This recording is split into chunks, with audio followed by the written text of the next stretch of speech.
I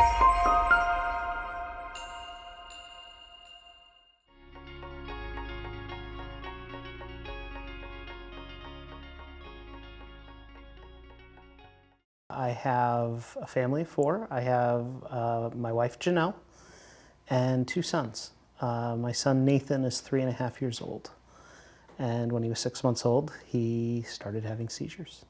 We also just last month welcomed a second little boy into the world named Dallin. August 24th, 2018. I was working as a college professor in Mississippi. We had just moved there. Nathan had gotten his vaccines the day before, his 4-month vaccines, and my wife had taken him to the grocery store. I get a phone call from my wife panicking. My son's not responsive. She had noticed he liked to touch stuff, and he was sitting in the cart at Walmart, and she noticed that his touching was rhythmic on a bag of chips, and she went, "That doesn't sound right." And she picked him up, and he just kind of laid back, and the results of that, she panicked, called me. I said, "Call 911, I don't know what else to do." We were in a small town. Gratefully, a woman who worked in the pharmacy was just there shopping, and she sat with my wife and kind of helped with her limited medical training. We went to it was a small town of 20,000 people, tiny little hospital. They didn't really know what to do, and so we got transferred 2 hours away to a children's hospital. We spent probably 48 hours at the children's hospital and left with no answer other than just hope it doesn't happen again. His seizure lasted over an hour. And, the doctors, I think because they don't want to scare you, they don't really tell you what's about to happen or what's happening. And it was pretty scary. The big challenge with Nathan's seizures has been that they aren't every day. Some families with Dravet experience that. Ours are that they're status, and they're long status. His first 3 seizures were each about an hour in length.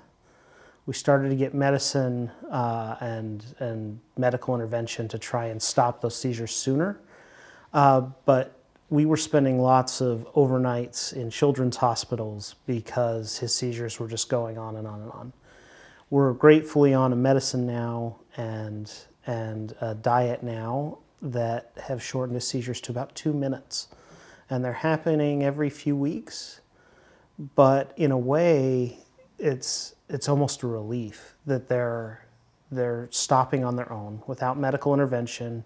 It's helped us to feel like we can be safe to send him to preschool, to send him and to help him have a normal life. And that's been a wonderful joy for us. Nathan is one of the happiest people I've ever had the privilege of knowing.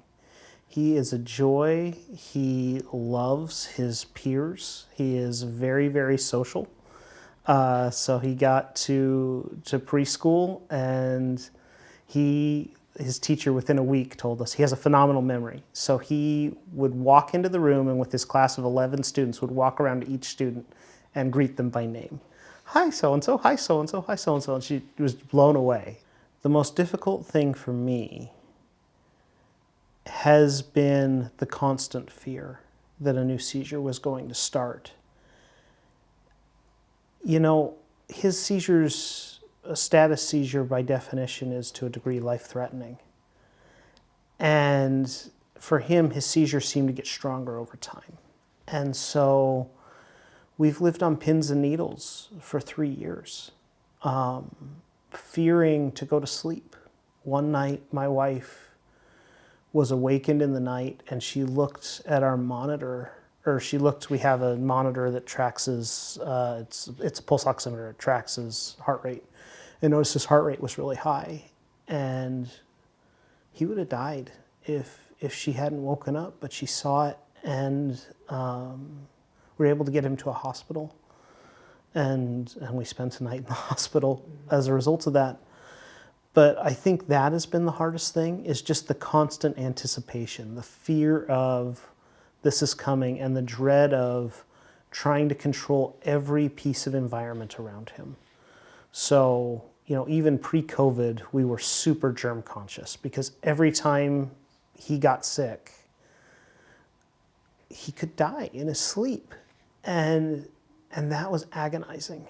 That was by far the hardest part.